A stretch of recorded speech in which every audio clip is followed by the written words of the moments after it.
Podcasting, the latest frontier. These are the episodes of a Catch as Catch Can podcast. Its continuing mission: to explore strange, nerdy topics, to chat about sports, movies, sci-fi, and so much more. To boldly pod where this nerd has gone before.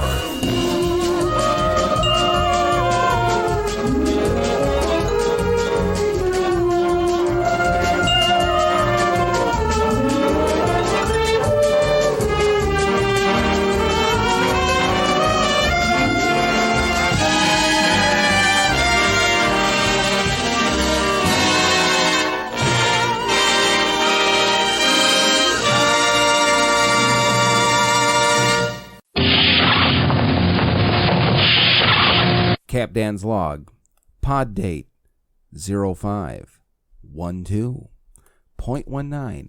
On this episode of Too Boldly Pod, we're going to discuss the Star Trek episode, The Devil in the Dark. We're going to discuss a little topic about baseball and whether it's a dying sport. We're also going to give you this week's Too Boldly Pod Q about your favorite TV shows that you latched onto midway or after the fact. And we have a funny little headline, a funny little news story about a couple in Florida. And we're going to close shop with a little tribute to our mothers, since today is Mother's Day. So Scotty, set phasers on stun, engage.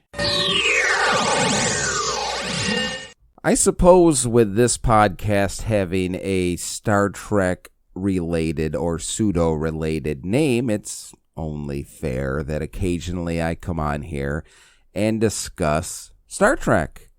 And it just so happens that there's a reason for me to talk about Star Trek on this particular episode.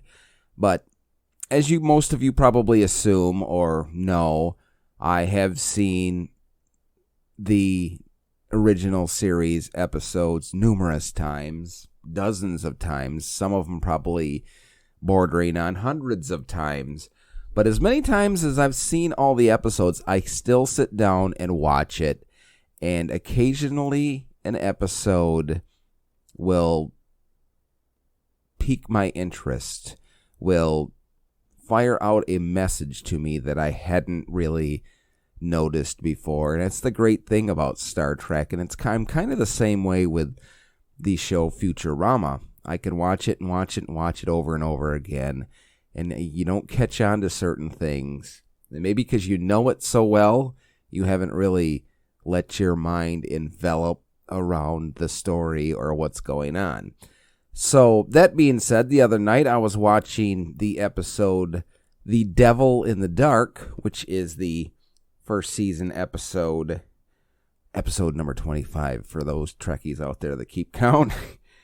And I'm not going to go into the whole storyline with it, but I'll just give you the synopsis. It's basically the Enterprise arrives at a Pergium mining colony on the planet Janus 4 to help the colony with an unknown creature that has killed more than 50 miners. And as they go out throughout the episode, there's this contrast between the miners and Kirk and Spock.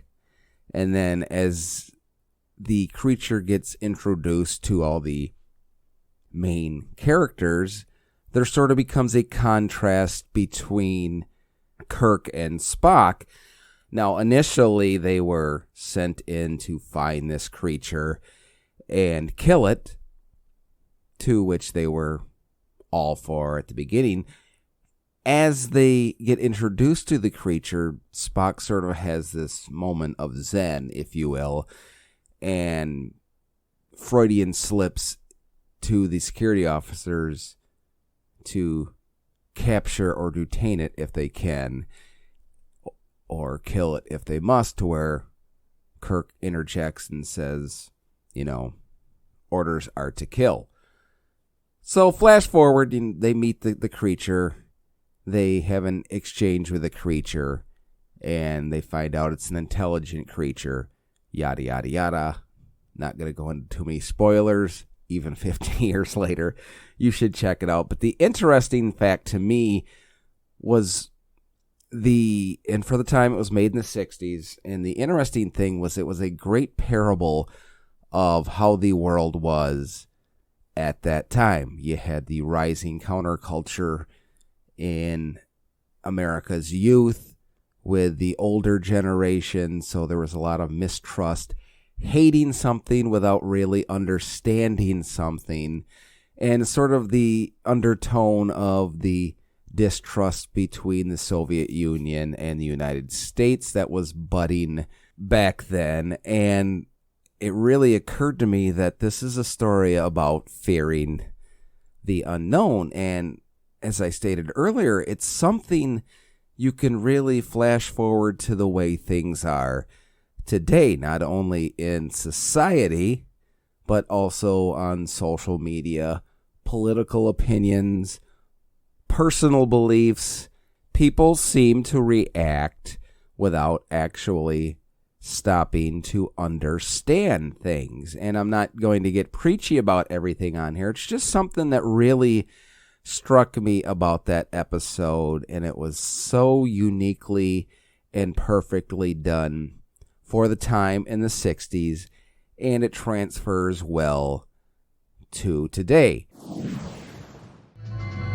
Murderers! Stop them! Kill! Strike back! Monsters!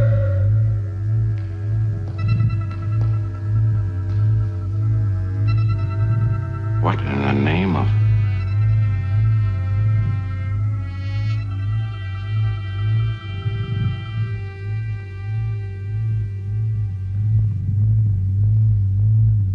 What is Spock doing? It's wounded badly. You've got to help it. Help that? Go take a look.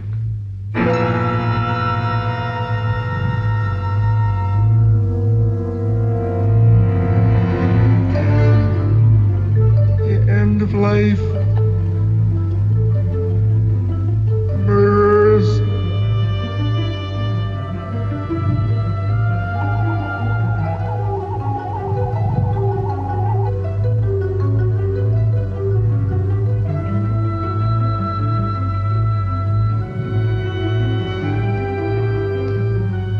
You can't be serious. The thing is virtually made out of stone. Help it. Treat it. I'm a doctor, not a bricklayer. You're a healer. There's a patient. That's an order. Now, going back into the story, it was interesting when I was reading up a little bit about it. Two of the main stars of Star Trek, of course, are William Shatner and Leonard Nimoy, and I was interested to read that William Shatner wrote in his memoirs that Devil in the Dark was his favorite original Star Trek episode. He thought it was exciting, thought-provoking, and intelligent, and contained all the ingredients that made up our very best Star Trek. And Leonard Nimoy was also quoted as saying that Devil in the Dark is an interesting episode, stating, "I thought it was a wonderful episode about the fear of the unknown, how we fear and even hate something that we don't know anything about. Learn who our enemy is and is not. Maybe then they will no longer be your enemy." And that's kind of the exact thought that I had walking away from watching The Devil in the Dark for the 100th time or however many times it's been. So earlier today, somebody, friend of mine on social media, had posted that they're watching the original series again, and she commented about how wonderfully cheesy it is. Well, you know what? It was the 1960s. You have to take the time aspect out of it and sometimes just delve into the story. And to me, of all the Star Trek episodes that are great, The Devil in the Dark has one of the greatest messages and is one of the greatest stories. Now, if you have any thoughts about the Star Trek episode, The Devil in the Dark, let me know on Facebook or Twitter at Too Boldly Pod, and I will share it on the next episode. Now, each week, I like to incorporate all of you and my friends on social media into this podcast by doing what we've affectionately started calling the Too Boldly Pod Question of the Week. And this one is sort of one I will admit I stole from a sports talk channel during the week while I was at the day job. But it's a fun question, and I got a ton of responses to it. So thank you all for that. And the question is, or was, what television show were you late to the party to, meaning you didn't watch it until it was over or midway through its run? So which television show were you late to the party to that you now love? And I got a lot of great responses from people on there. My friend Kelly replied, Seinfeld. My wicked stepmother didn't let me watch it when it was on. I'm sorry about that, Kelly. Tim replied, Justified. Cheryl replied, Dallas. I was a kid when it was originally aired, and I vaguely remember my parents watching it, but I didn't start watching it on syndication till about 1999 because I was a fan of Linda Gray. My friend Narek replied, The Office. Kate replied, Emergency. Never saw a single episode until maybe 6 years ago, and I think I only engaged with it then because I had become enamored with Dragnet and Adam 12 and wanted to check out another Jack Webb show. And the rest, as they say, is KMG 365. Kate, you crack me up. Sandshoes replied, Breaking Bad. It was done and over, but we binged it over a couple of weeks on Netflix. Currently, we just started watching Good Girls. Wasn't sure if I was going to like it, but I dig it and can't wait for each new episode. Kimber replied, Brooklyn Nine-Nine and Game of Thrones. Jenny, Game of Thrones, Dan. Jackass. Jenny replied, The Office. Sarah replied, I just started Orange is the New Black and love it. Kate said, ooh, another one I could include would be Mystery Science Theater 3000. We didn't get to start watching that until it came on the Sci-Fi channel, and I replied to her that I bet you a lot of the Misties out there didn't really latch on until the show got sort of deep into the comedy channel line run. Doug replied, 2.5 Men, must have been too busy when it aired, or else I opted for another show at the time. David replied, Justified. Thank you, Rocky. I loved it. Noted author Paul Canellis replied, Modern Family. I started watching it in the 3rd season. Terry replied, How I Met Your Mother. Chris replied, and this is another one for me, The Big Bang Theory. I didn't start watching that till a couple seasons in. Carol replied, Supernatural.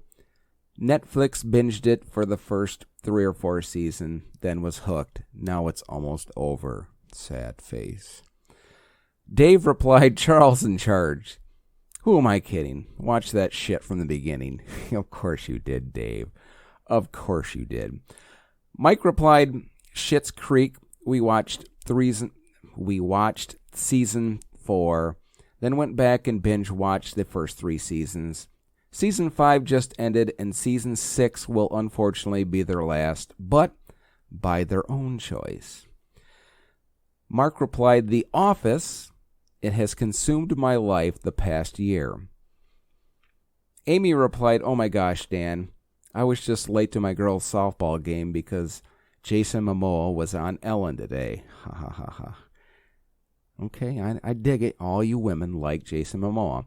Patrick replied, Arrested Development. Now, most of you know how old I am, or some of you do anyways.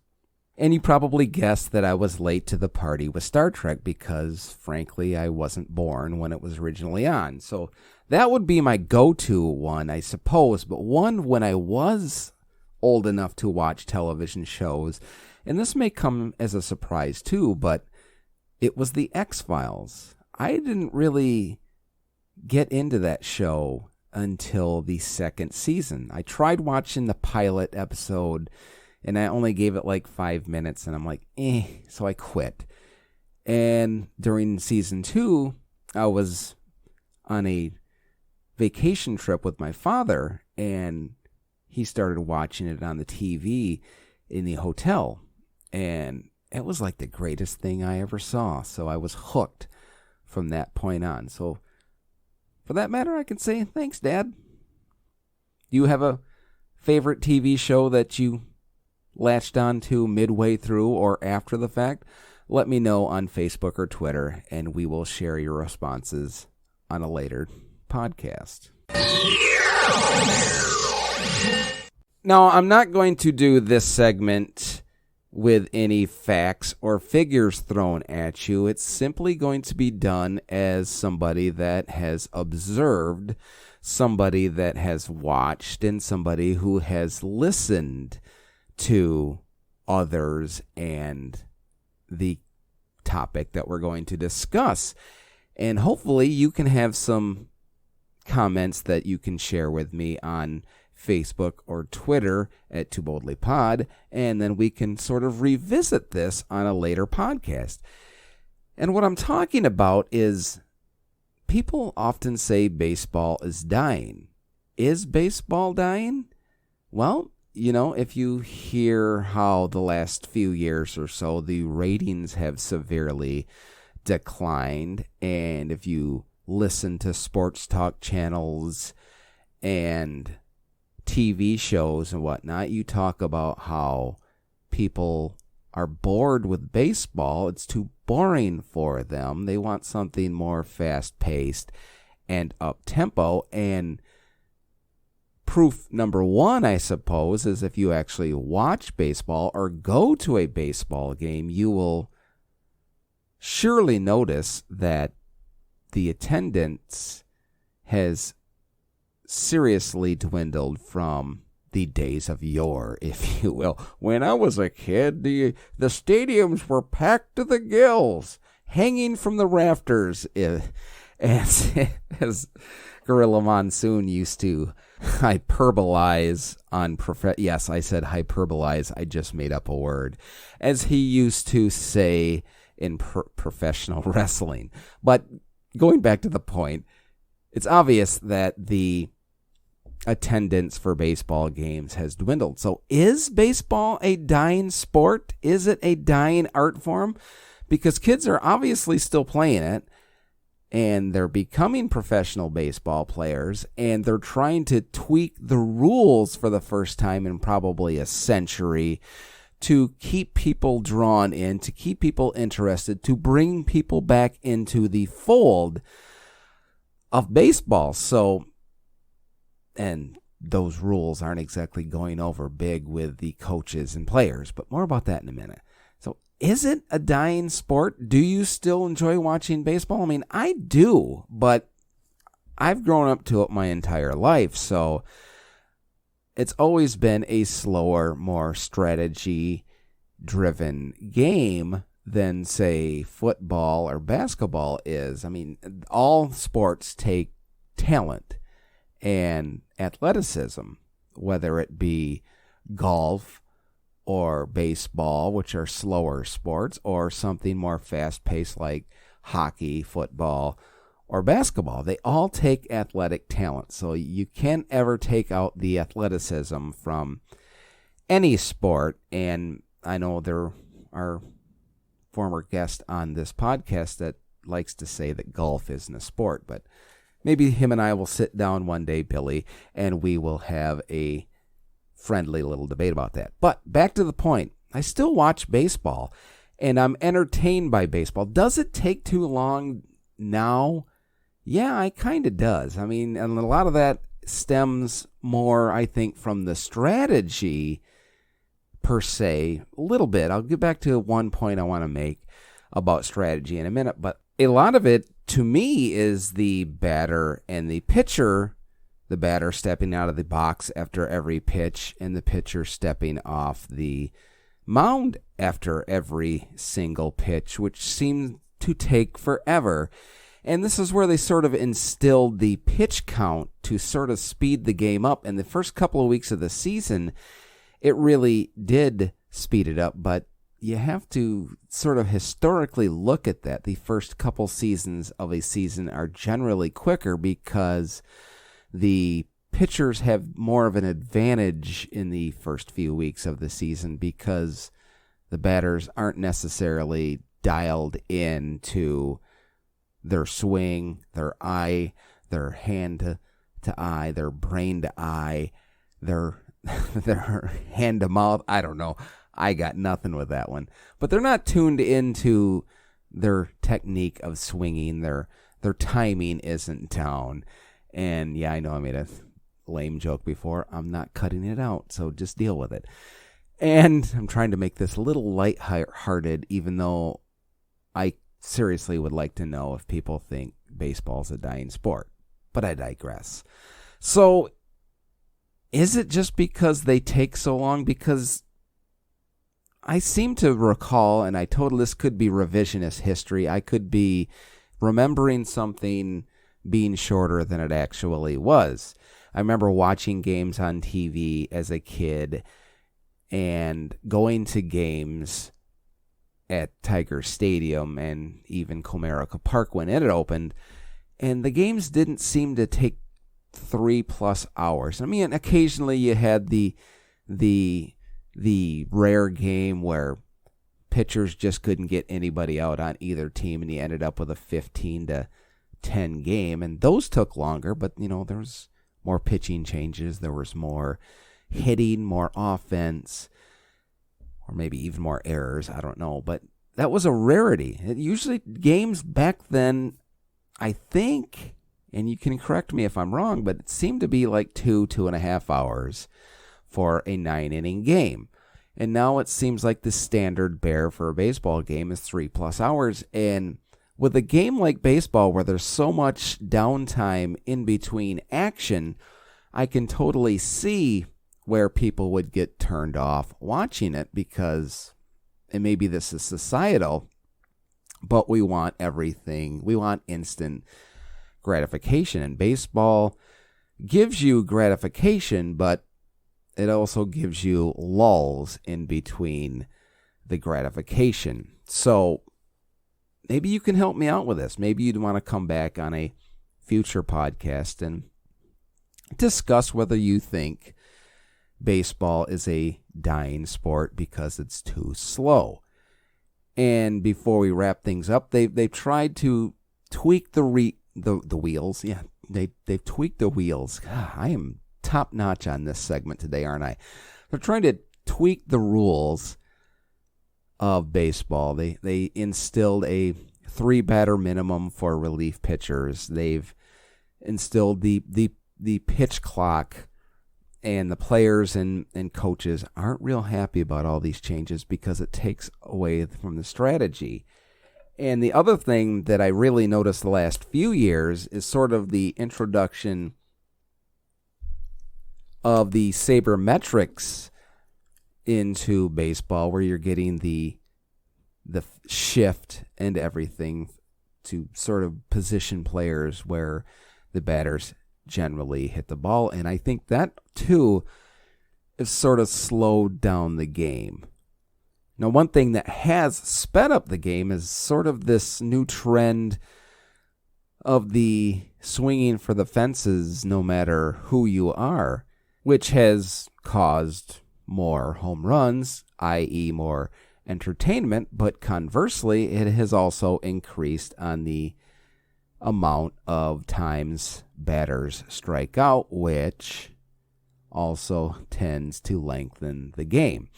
So, my question, has or is baseball a dying sport? Do you still watch baseball? Do you still enjoy baseball?